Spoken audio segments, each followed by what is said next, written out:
How did this happen? How can some of the largest financial institutions on earth have got into this deal? Nobody knows. I've asked every institution, do you have any idea where your capital went?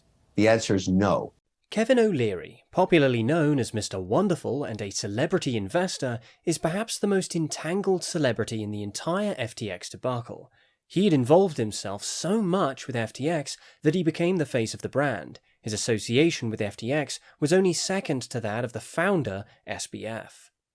This relationship has now developed into a huge embarrassment for Mr. O'Leary. In today's video, he talks about his position on SBF being guilty and why he's cut down his investments in cryptocurrencies. Let's listen to him right after you click that subscribe button. Please do that and show your support for the channel.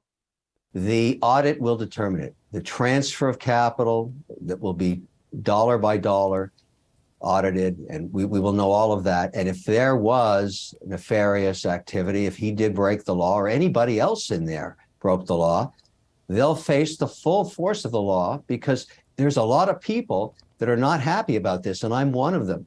On the other hand, we're in a society that assumes guilt until proven guilty. So I don't know how Elon knows.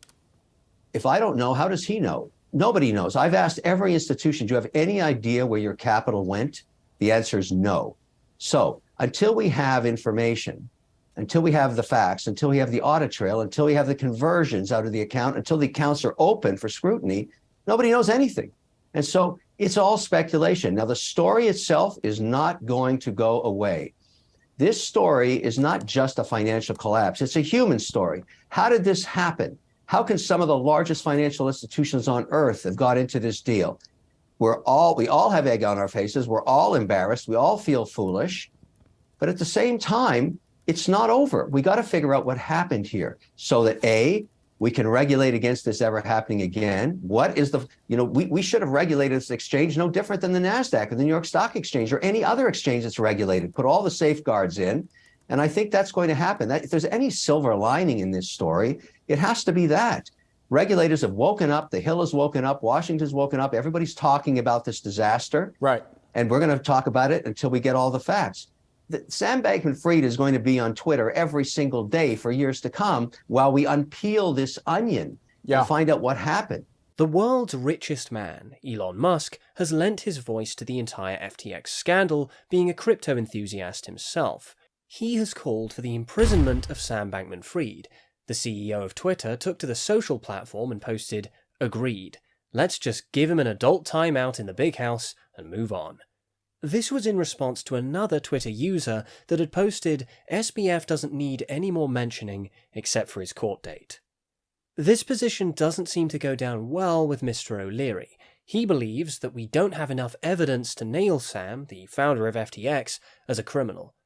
There is one ray of hope, though, in all of this confusion. We might not be left guessing for too long, because just as Mr. O'Leary pointed out, FTX was an on-chain company and most operations had an on-chain footprint, which, if true, means we can accurately track movement of assets over the platform and know exactly how much money was spent or appropriated. This on-chain record is what he's clamoring for to be released to the public, so we can all judge for ourselves what really went wrong. For now, Sam continues on his media tour even against his lawyer's advice. Some have speculated that this media tour is designed to sway public opinion to sympathise with SBF as a victim of poor management and not as one who intended to defraud his clients and backers. Sam has granted several interviews with the New York Times, the Wall Street Journal, and even several independent hosts.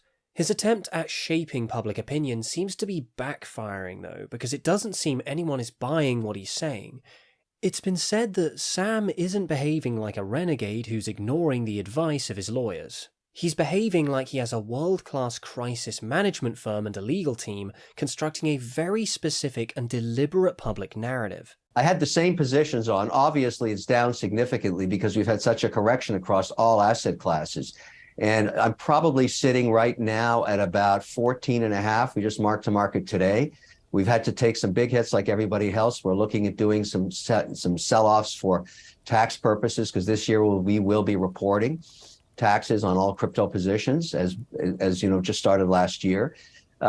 Here's something else to think about that, and I've had this conversation with countless institutions.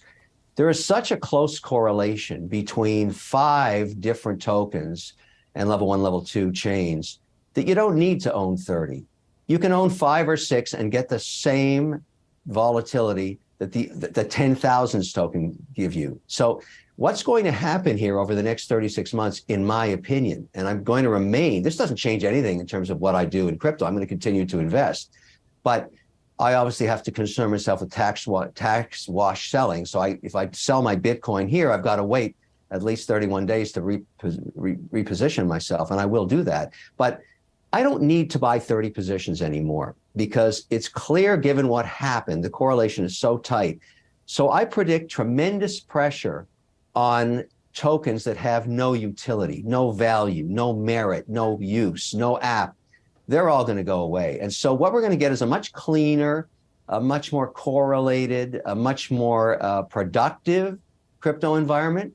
And much of it will accrue to the big platforms, Ethereum and Bitcoin, probably Polygon, which makes Ethereum more efficient. But you really don't need much more than that. And that's what I think you're going to see happen to this sector, a very tight correlation to just a few names. However, if we get regulation, particularly around stablecoins, it will bring a lot more capital into the space, into a lot fewer names. FTX's blowup is going to crumble a lot of other cryptos for sure. Binance had, on their official website, revealed that a lot of other related tokens had been delisted from the exchange. Some of these delisted FTX leveraged tokens included Bull, Bear, ETHBull, ETHBear, EOS Bull, EOS Bear, BNB Bull, BNB Bear, XRP Bull, and XRP Bear, as well as the corresponding trading pairs, according to Binance. Binance isn't alone. Many other crypto exchanges have gone on to reevaluate the tokens listed on their trading platforms and then delisted those that they discovered not to be reliable enough. In the wake of FTX collapse, Binance tweeted, "At #Binance, we conduct regular reviews of our listed assets to ensure that they meet our standards to protect our users. Based on our recent reviews, we'll remove and cease trading of several FTT trading pairs on the 15th of November 2022.